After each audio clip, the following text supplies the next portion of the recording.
hindi nga namin nakalain na masasolo namin ng Mount Ulap nung panahon na pinuntahan namin. At grabe din talaga ang atake ng mga views dito. Talagang mawawala nga naman ang mga pagod mo. Biglas talaga kami ni Lord noong time na yan. Binigyan niya na nga sa amin yung magandang panahon. Napuntahan pa namin siya na walang katao-tao kundi kami lang. At yung mga guide namin na iningatan kami for 2 days. O tara na, samahan niyo kami sa aming paglalakbay sa Mount Ulap Mini Vlog!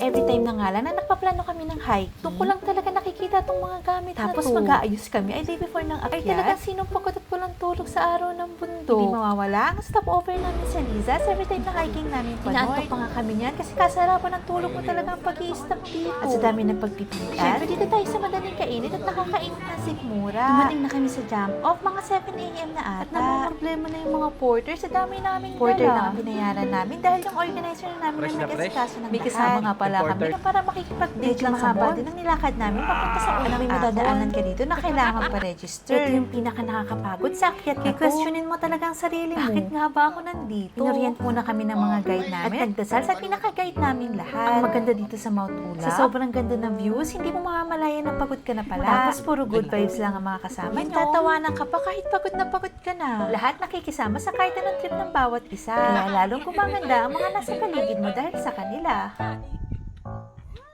Pero hindi ko talaga alam ang trip ng dalawang to.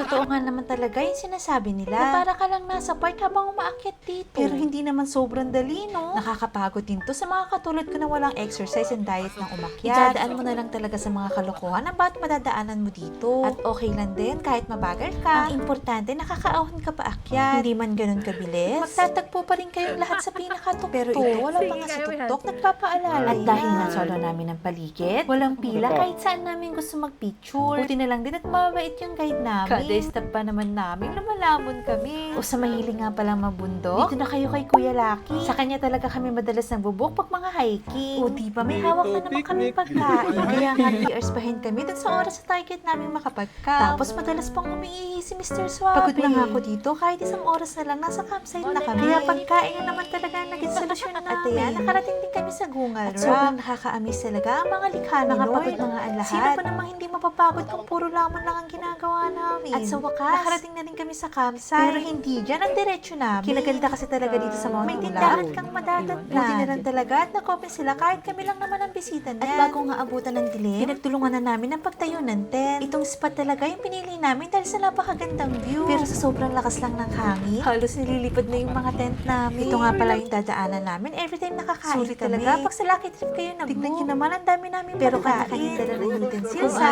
Yung magaya sa kaibigan pero at least nakakakain pa rin ang lahat. Salamat Lord sa masarap na pagkain. At magandang tulugan kahit nasa bundok man kami. Makikita nyo nga pala sa next vlog namin yung pag-akyat namin sa summit. At sana subaybayan nyo pa rin ang mga videos namin. Hanggang sa susunod na vlog. Salamat!